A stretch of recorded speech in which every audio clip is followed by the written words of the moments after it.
Dr. Evelyn Carter sat at the long, polished table inside the United Earth Council chamber, arms crossed, expression taut with frustration. Around her, high-ranking officials whispered among themselves, their murmurs filling the room like restless waves. Across from her, towering at nearly 7 feet tall, stood Commander Virex of the Saloth Dominion, his pale silver skin reflecting the artificial lights above. His yellow, slit-pupil eyes regarded her with a mixture of curiosity and cold calculation. "The offer is generous," Virex intoned, his voice a low, measured vibration that carried through the tense silence. "The Emperor requires a human mate. You have been chosen." Evelyn let out a sharp breath, shaking her head. The absurdity of it all made her stomach churn. She was a scientist, not some diplomatic pawn to be traded like a bargaining chip. "Let me get this straight," she said, her tone laced with disbelief. "You think that because humans are passionate, emotional creatures, I can somehow extend your Emperor's life just by, what? Loving him?" A ripple of unease passed through the council members. No one had dared phrase it so bluntly. Virex did not flinch. "Your species possesses a vitality that ours lacks. Your emotions, your fire, may be the key to sustaining our ruler. We are offering your planet diplomatic protection and access to our advanced medical technology in return." Evelyn's nails dug into her palms. That Saloth were one of the most powerful empires in the galaxy, and Earth, despite its progress, was still a fledgling player in interstellar politics. The alliance they proposed could secure Earth's future, but at what cost? She turned her gaze to the council, searching for any sign of support. Instead, she found only discomfort. President Langley, a sharp-eyed woman with a lifetime of political maneuvering etched into her face, finally spoke. "Dr. Carter, we understand your concerns, but this decision is bigger than just you." Evelyn let out a hollow laugh. "Oh, I see. So I'm supposed to sacrifice my freedom for diplomacy." She shot a glare at Virex. "No deal." The Saloth commander remained eerily calm. "Your refusal is noted. However, you may wish to reconsider." His gaze flicked past her. Evelyn turned, following his line of sight to the far end of the room. A new figure had entered, moving with precise, measured steps. He was another Saloth, though different from Virex. Where the commander was cold and diplomatic, this one radiated controlled power. His armor, black and reinforced with intricate engravings, clung to a broad frame, emphasizing his warrior's build. His deep violet eyes locked onto Evelyn with an intensity that sent a shiver up her spine. "This is General Kell," Virex announced. "He is to escort you to our world, regardless of your decision." A cold spike of realization settled in Evelyn's chest. "You were never going to give me a choice," she said. Cal's voice was lower than Virex's, but it carried a quiet authority that demanded attention. "Choice is an illusion, human." He stepped closer, his gaze assessing. "Unreadable.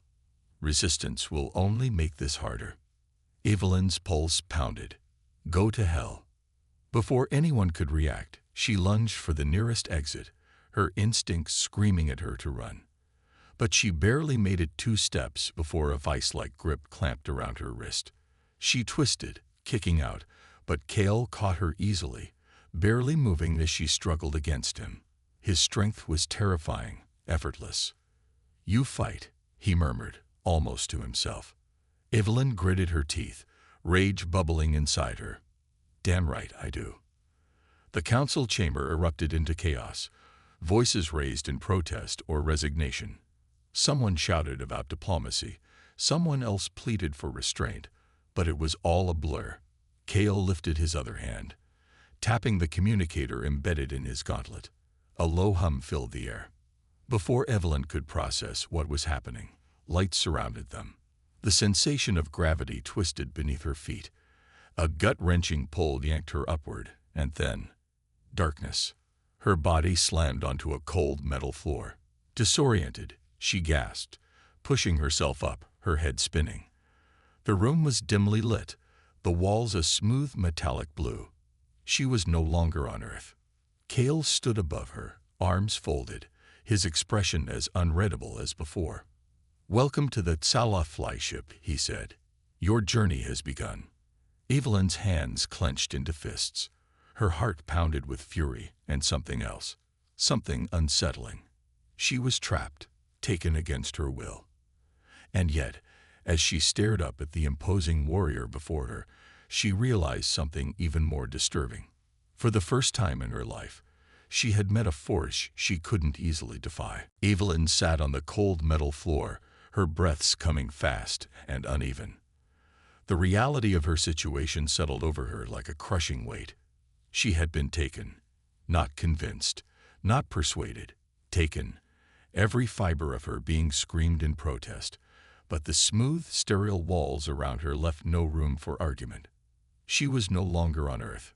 She forced herself to her feet, ignoring the lingering dizziness from the forced teleportation.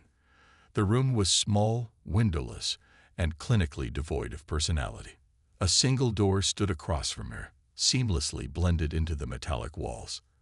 There were no obvious controls, no handles, just a blank surface that might as well have been a prison cell.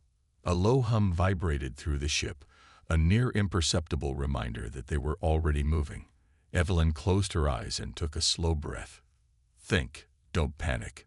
She was a scientist, and science demanded observation before action. Her moment of focus shattered as the door slid open with a hiss. Kale stepped through, his towering frame filling the doorway.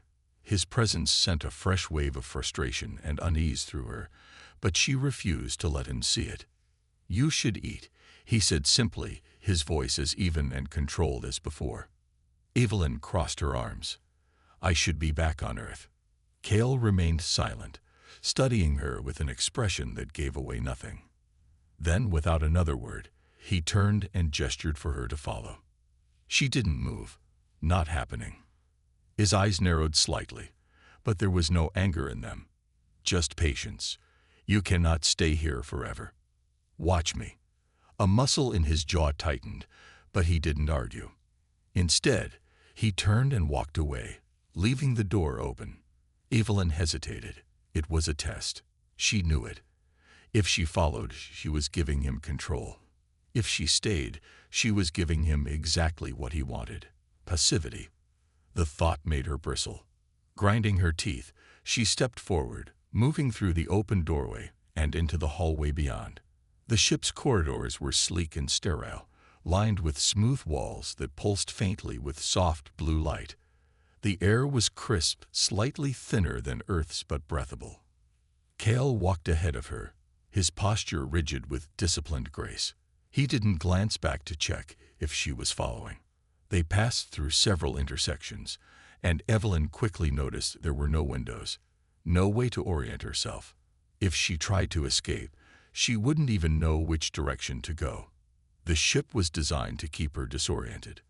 Eventually, they entered a spacious room lined with metallic benches. A long table stood in the center, laden with food, none of it recognizable. Some dishes resembled fruit, others looked like slabs of meat, though their origins were impossible to guess. Several Xaloth crew members sat around the table, their eyes flicking toward her as she entered. The moment she stepped inside, conversation halted. Evelyn felt the weight of their stares, sharp and assessing. She met each gaze with an unwavering glare of her own. If they thought she was going to be intimidated, they were mistaken. Kale motioned toward the table. "Sit. Eat. Not hungry. You will be. Then I'll wait." A flicker of something, amusement, crossed Cal's face before it vanished beneath his usual stoic mask. He sat across from her, selecting a plate of dark, seared meat. He sliced into it with precision, eating in measured bites. Evelyn stayed standing. Her hunger was gnawing at her, but she refused to act like this was normal. She wasn't about to play house with her captors. One of the Xaloth at the table, a lean, sharp-eyed female, spoke without looking at her. "She's fragile." Evelyn's spine stiffened. "Excuse me?"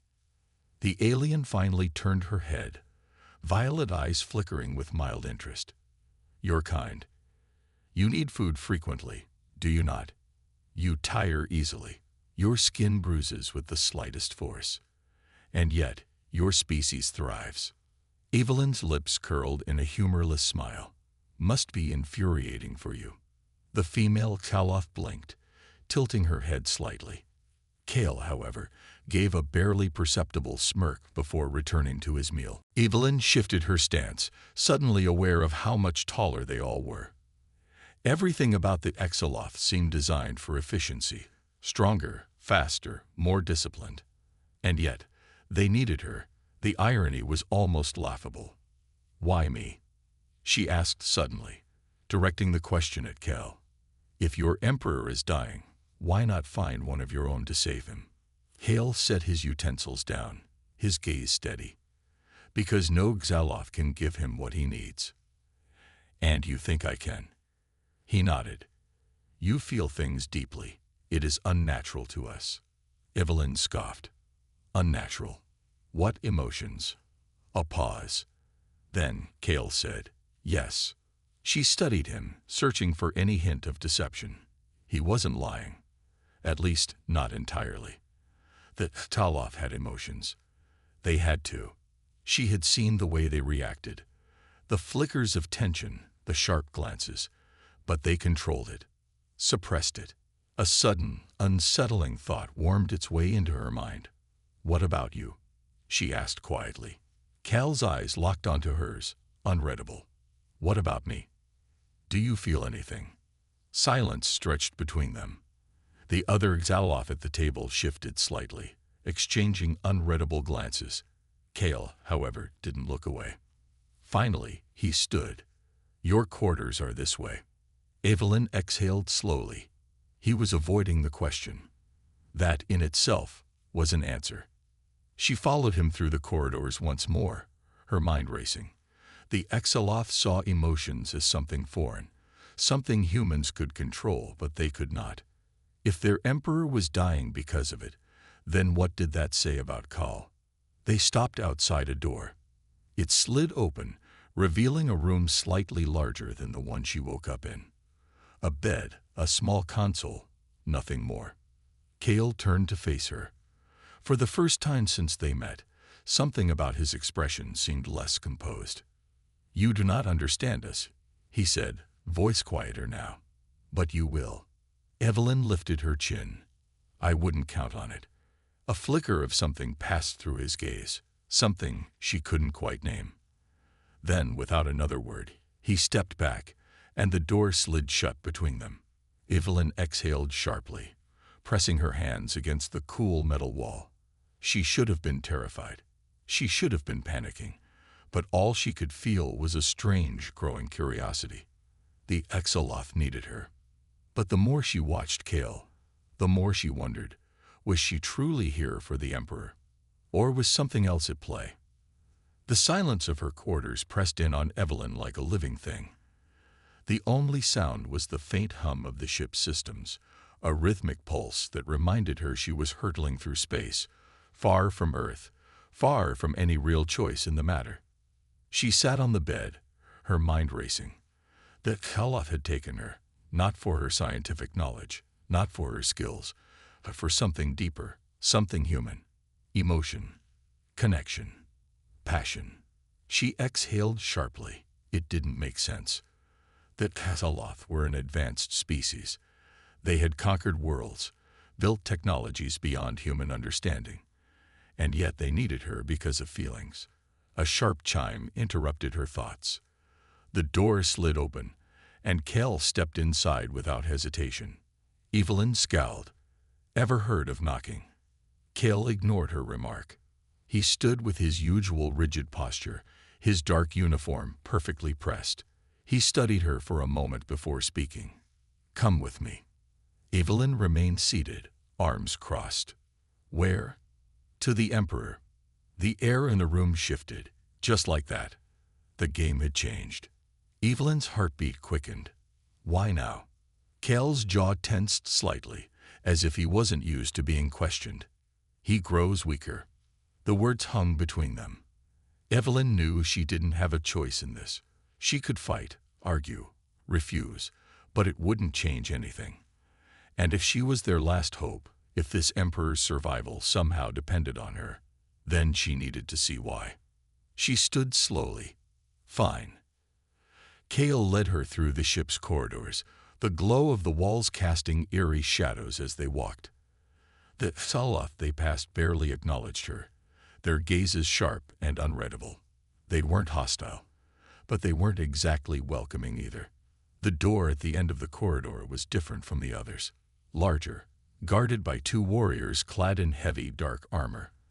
Their violet eyes flicked to Evelyn, assessing, but they did not stop her. The door slid open, revealing a dimly lit chamber. Inside, the air was heavy, thick with something Evelyn couldn't name. The space was lined with intricate metallic structures, their edges pulsing with faint energy. At the center of the room, lying on an elevated platform, was the Emperor. Evelyn took a slow step forward.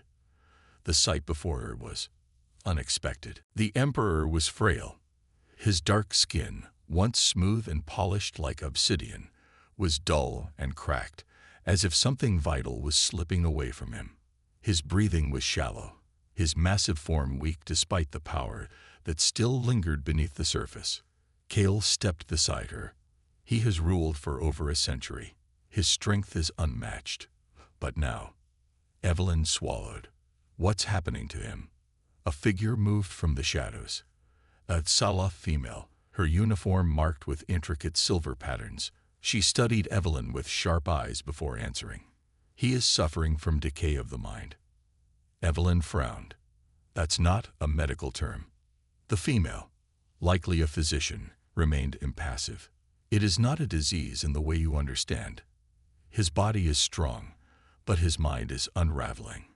He has lost the ability to anchor himself.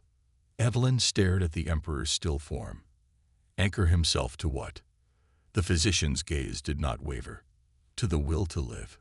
A chill ran down Evelyn's spine. She turned to Kale. You kidnapped me because you think I can fix this. Kale's expression remained unreadable. You do not understand what you are, what your kind possesses. Evelyn scoffed. Oh, please, enlighten me. The physician spoke instead. Your species is unlike any we have encountered. You are driven by emotion in ways we are not. You feel joy and pain with equal intensity, and yet you do not collapse under the weight of it. It fuels you. She glanced at the Emperor. He was never meant to feel so deeply, and now he is consumed by it. Evelyn's breath caught. You're saying, what? That he's too emotional now? Kale gave a slow nod. Yes, he has absorbed something foreign, something his mind does not know how to process, and it is destroying him. Evelyn took a step back. This was insane. They were treating emotions like a virus, and they thought she was the cure. She shook her head. I don't know what you expect me to do. I'm not a doctor, I'm not a therapist, and I sure as hell don't know how to fix a telepathic alien emperor. Kale held her gaze. You are human. Evelyn let out a short, bitter laugh. Oh, great, that explains everything. The physician stepped closer. You do not need to understand it. You only need to be near him. To speak, to let him hear what it means to be human. It may be enough. Evelyn stared at the Emperor. His breathing was shallow, his face unreadable even in unconsciousness. She didn't want to care. She didn't want to feel anything for these people who had taken her. But she did. She sighed. And if this doesn't work? Cal's answer was quiet, but firm. Then he will die. Evelyn exhaled slowly. She didn't ask what happened to a civilization when their all-powerful ruler perished. She already knew the answer. She looked down at the Emperor. He was massive, imposing. Even in this weakened state, his presence filled the room. And yet there was something broken in him. Something familiar. Carefully, she moved to the edge of the platform. She hesitated then, against all logic, reached out, placing a hesitant hand on his arm. The air shifted. A pulse of something alive, coursed through her skin. She gasped, her vision swimming for a moment. And then, darkness. a vast, endless void, and within it, a storm of feeling. Rage, fear, loneliness. It was him. She wasn't just touching him. She was inside his mind. Evelyn's breath hitched. The weight of his emotions pressed against her like a tidal wave, foreign and suffocating. She felt the depth of his suffering, the overwhelming isolation. This wasn't just sickness, it was despair. And in that moment, she understood. He wasn't dying because he was weak. He was dying because he had felt something real, and he didn't know how to survive it. Evelyn's breath came in short gasps as the void of the Emperor's mind swallowed her whole. There was no up, no down, only an endless expanse of feeling. A storm of raw, uncontrolled emotion raged around her, tearing through the darkness like a wildfire. She had never felt anything like it before. It was more than sorrow, more than rage. It was a breaking, a force so vast and alien that it threatened to consume her entirely. For a terrifying moment, she thought she might drown in it. But then, she remembered who she was. She was human, and humans felt. With sheer willpower, Evelyn forced herself to stand in the void. She gritted her teeth against the weight of the emotions pressing down on her.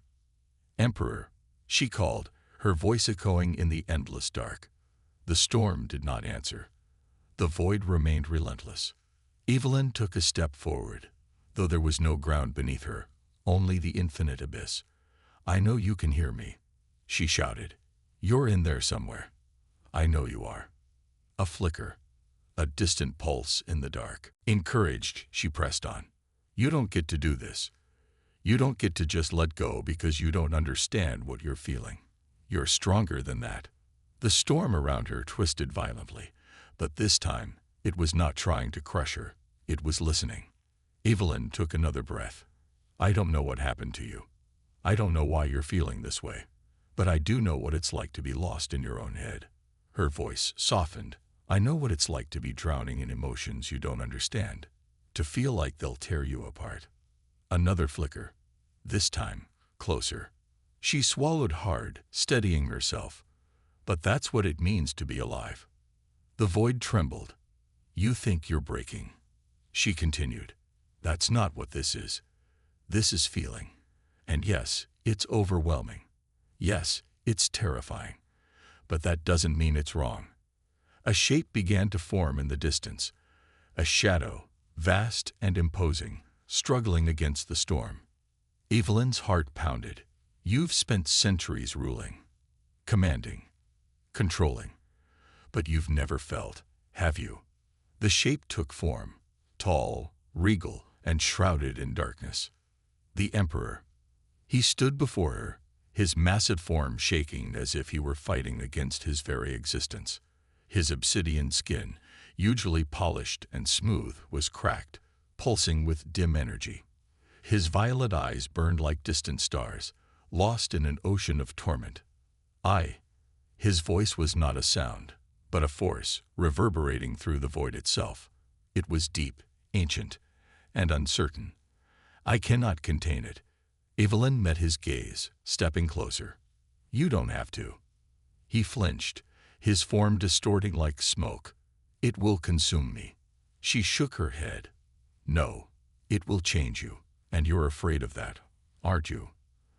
The storm raged again, but this time, Evelyn did not waver. She reached out. The Emperor hesitated. Slowly, cautiously, his massive hand lifted, shaking, as if the simple act of reaching back was foreign to him. His fingers brushed against hers. A shockwave rippled through the void. Suddenly, Evelyn wasn't standing in the abyss anymore. She was inside his memories. Flashes of a life far beyond her comprehension overwhelmed her senses. A child, raised to be perfect, trained to command without question, to suppress, to never feel. A ruler who had never known warmth, only duty. She saw him, standing alone in a vast hall of his palace, watching as his people bowed before him, not out of love, but out of fear. She felt his exhaustion, his solitude. And then she saw her, a human, a woman with fire in her spirit and warmth in her voice, a prisoner of war, yet unbroken, a woman who had spoken to him, argued with him, challenged him. She had been reckless, stubborn, infuriating, and he had felt something dangerous. Evelyn gasped as the memory surged through her. He had loved her, but he hadn't known how to survive it. He had fought it, denied it, until it was too late, until she was gone. And now, the weight of that loss was crushing him. Evelyn's eyes burned. She squeezed his hand. You lost someone. The Emperor's form flickered. Yes, he admitted, his voice raw, stripped of all authority. Evelyn nodded. And it hurts. He trembled. For the first time in his centuries of life, he allowed himself to break. The storm around them stilled. The void was no longer endless, but finite. The darkness no longer suffocating, but quiet. Evelyn exhaled. Pain doesn't make you weak. The Emperor closed his eyes. For a long moment, there was silence. And then, slowly, steadily, his form began to heal. The cracks in his skin mended. The energy that had once dimmed now pulsed stronger, more stable. When he opened his eyes again, they were no longer distant, no longer lost. They were present, grounded, human. Evelyn's heart pounded as she withdrew her hand. She was back in the Emperor's chamber, her body trembling from the sheer intensity of what had just happened. Cale was at her side instantly, steadying her. The physician's eyes were wide with shock. His vitals. They're stabilizing. The Emperor inhaled deeply, sitting upright for the first time in weeks. His gaze locked onto Evelyn. You, he said, his voice no longer fractured, but strong. You have given me something I did not know I needed. Evelyn swallowed, her pulse still racing. Yeah. She exhaled shakily. And what's that? He studied her, something unreadable in his expression. Then, softly, understanding. The Emperor sat in silence, his massive form still, his expression unreadable. The storm that had once raged within him was gone, replaced by something new, something raw. Evelyn could feel it like the hum of an electric current in the air.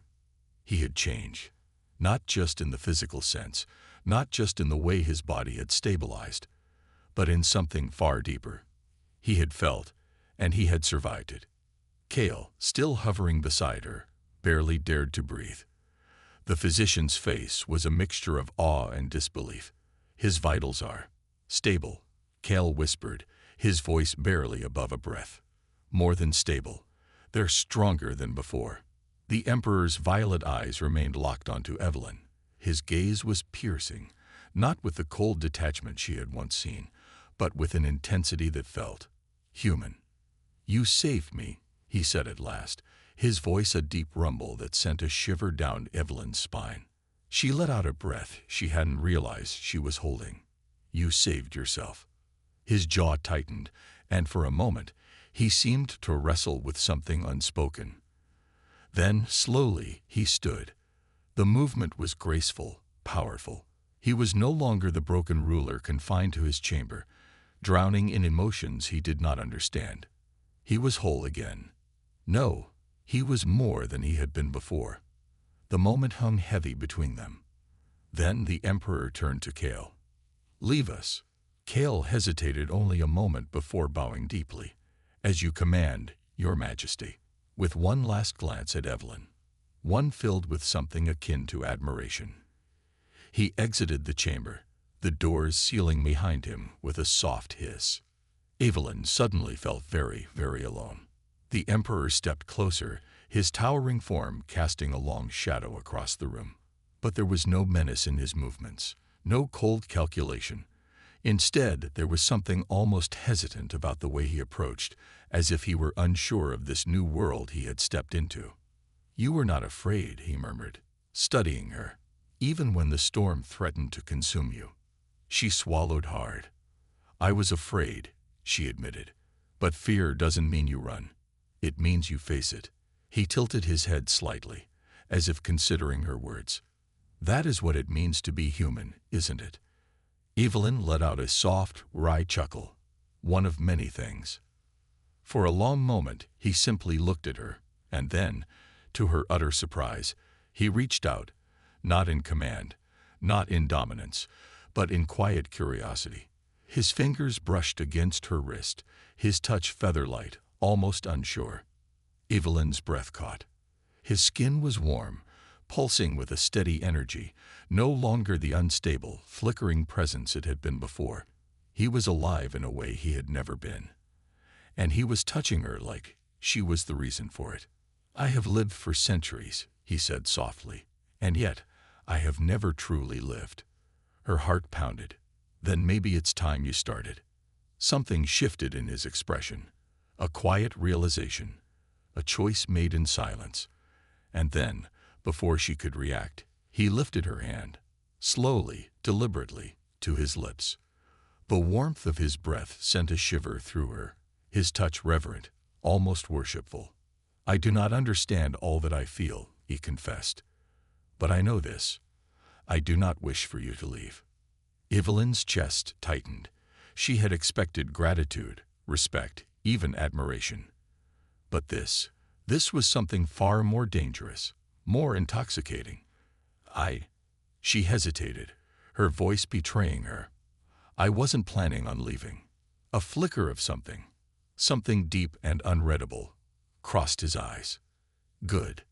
The air between them crackled with unspoken things, with possibilities neither of them had dared to imagine before this moment. The Emperor, once untouchable, was no longer a being of cold authority. He was something more, something real. And he was hers, whether he knew it yet or not. Outside, the palace remained still, the world oblivious to what had just happened within its walls. But inside, in the quiet of the Emperor's chamber, something irreversible had begun. And neither of them would ever be the same again.